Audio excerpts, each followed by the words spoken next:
question, please. Well, congratulations first on winning the Olympics, the gold medal. You carrying it with you here to the States, or do you have? No, I didn't bring it with me. It's at home.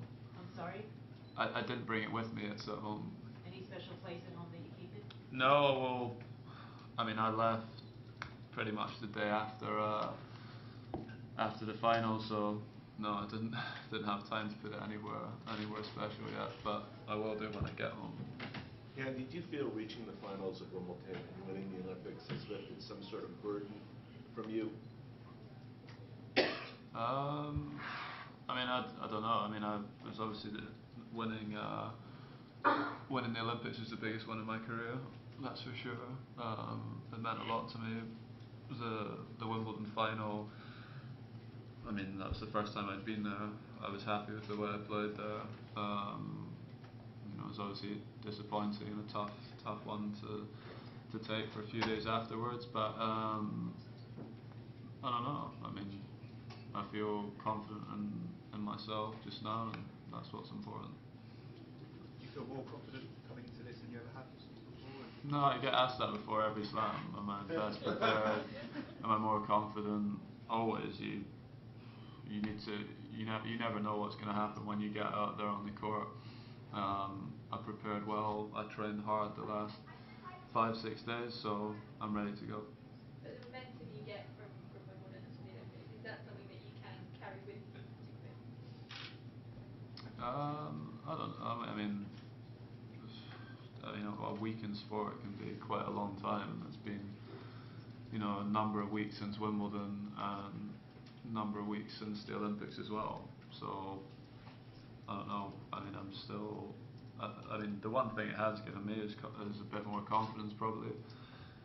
But I needed to make sure that afterwards, I worked hard. That's the most important thing. Whether you're confident or not confident, providing you work hard and you do all the right things in training, then you'll get good results. So that was the most important thing, to make sure I kind of be on the ground and keep working hard and trying to improve. Andy, you usually come here after good results in Canada and Cincinnati. What sort of effect will this year's results there have on the next fortnight? Well, I didn't really play much in Toronto, so that. To be honest, I don't think it was going to have much bearing at all, because I've had enough practice now. Like going into Toronto and Cincinnati, I had no practice on the hard courts really. After Toronto, I had to take a few days off as well. So in some ways it was good. I got a few matches in probably, but I've played some of my best tennis in Australia when I've not really gone in there playing that many competitive matches beforehand. So long as I've trained well and practiced well, that's what gives me the most confidence. I went into Wimbledon this year having lost in the first round of Queens, and that was meant to be a horrible preparation, but Wimbledon worked out fine, so there's no reason why that can't happen here. Andy, you say you've been training hard. How is your knee doing? Any hangover from the knee problem? No, it's been fine. It was fine pretty much in Cincinnati. I felt like I was actually moving okay there. But no, I mean, I took 2-3 days off after Cincinnati as well, and we came to New York and just took a couple of days away from the guys, and just spent a couple of days on my own, just relaxing, and then started training again on I think Sunday night. I started training, and I've had no problems with it this week at all. Andy, the U.S. Open can be very overwhelming, with the crowds and a lot of distractions. So how do you keep your focus during an event like the U.S. Open?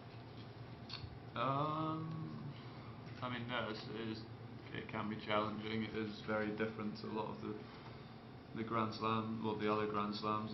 It can be very different. I'm staying in a quieter hotel than usual this time, and just try and make sure I don't spend too much time around the courts, because it can be very busy, quite loud at the courts, especially the first week. So I just try and get out of here as quickly as possible, and just relax in the evenings, not spend too much time out and about, and that's the key for me anyway. How's the elation of winning something as big as a gold medal manifest itself 3 or 4 weeks after the event? Do you still wake up in the morning and think, oh, I'm Olympic champion, or do you just slot it away and move on to the next one? It's definitely like that for a good week, 10 days afterwards. After Wimbledon, like 4 days after Wimbledon, I dreamt that I won Wimbledon, and I woke up in the morning and I was just starting to feel better, and that didn't help. And then a few days after the Olympics, I dreamt that I lost in the final of the Olympics, and obviously waking up remembering that I'd won was nice. That was when I was in Toronto. So yeah, you think about it a lot.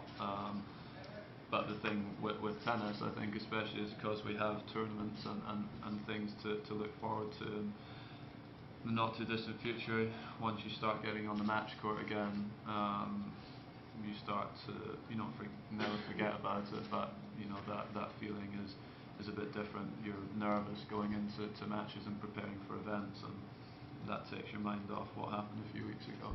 Were you able to stay connected at all to the second week of the Olympics when you were away? Was there a bit of a shame you had to practice? I actually got to see very little of it, unfortunately.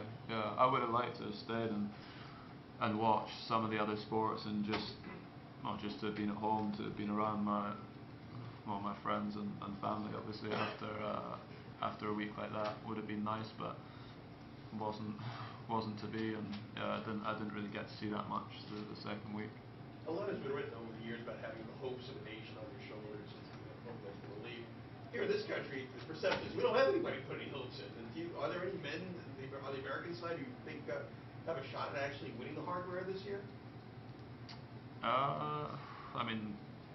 The last few years, a lot of the same guys have won the slams and been in the latter stage of the slams, especially the last few years. There's pretty much all of the American players are very dangerous because of their game style. Marty and Andy are obviously two of the older ones with more experience and have big serves, so when they play well, can be very, very tough to play against. And then Isner, he just won the tournament in Winston-Salem. Query was in the semis there, and he's had a very good summer. Winning it is incredibly tough. I know that. I know how hard it is to win. But those guys have big games, and if they can string together for a few matches, then they can get themselves deep in the event, and then anything can happen. Andy, what sort of void is there without Rafa here? Well, I think tennis misses him, that's for sure. But I still think the tournament will do well. I'm sure the crowds will still be very good, and tennis, I think, is in a very good place just now. But yeah, I think tournaments definitely miss him, because he brings something different to a lot of the players on the tour, in terms of his character and his personality and the way he is on the court. The energy he brings to the match court is incredible. So tennis will definitely miss him while he's not playing. Andy, you talked about the same guys making the latter stages of all the big tournaments lately, and for the first time in a long time, you're on the same half as Federer, having been almost exclusively on the same half as Nadal for a long time. How does that? I know obviously there's a lot of rounds to go before you meet him, but how does it feel different for you at all? It doesn't feel different, really. It doesn't. It feels the same as any other slam to me. Going into the slams over the last couple of years, it's either been drawn in Rafa's half or Roger's half, and then last year it was either Rafa or Novak, and Australia this year I was drawn in Novak's half, and it makes very little difference to me. Andy, just out of curiosity, have you had any dreams about the U.S. Open lately? Not yet, but I'll keep you posted. You mentioned that you're in a calmer or quieter hotel. I know Ivan always talks about staying very calm at the big tournaments. Was that influenced by him? No, I stayed in a lot of different hotels over the 7 years or so I've been playing here, and yeah, just decided to go for something a bit different. And you know, a lot of the a lot of the slams, you know, I have tried, especially the last few years, to stay somewhere where it's a little bit quieter, just because that's what I like. When I played well at Wimbledon, I stayed at home, and you know, it's normally fairly quiet where I live, and I like that. I like just being able to get back to the room and just be able to chill out. You know, obviously New York can be very very noisy if you're staying right in the middle of Manhattan. So that's why I decided to change this year. When you were a bit younger, you used to get a bit of a kick of just walking around the streets of Manhattan. You're a bit more in Elmstead as well. Can you still do that? Yeah, I mean, I still do it when I had the few days off. I mean, I still go out and walk around a bit, do shopping, that sort of stuff. But yeah, I just when it gets closer and closer to the tournament, I try and stay, you know, out of the away from the streets and just in my own little bubble, I guess. And then yeah, when the tournament finishes, that changes. I still love coming here to visit. It's such a fun place to come. When you're having your little walks, people sort of say, look who that is there. Do you get any sense? Yeah, I think maybe more this year than probably I have had in the past, that's for sure. Andy, as you know, Kim Clijsters has spoken at Wimbledon quite eloquently about the pressures that you face. When you think of Kim and consider the fact that she says this is her last major, what do you think Kim's legacy is?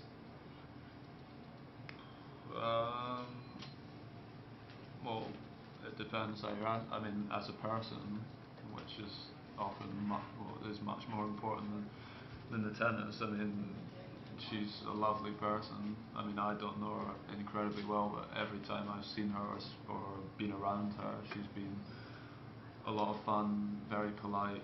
You know, she's obviously loves her kids and her family. And then as a player, I mean, she's a great competitor. You know, I think she obviously had early in her career a lot of tough losses. She was always she was competing against Henin a lot. You know, so a lot of pressure came with that. She lost a lot of tough matches to Henin.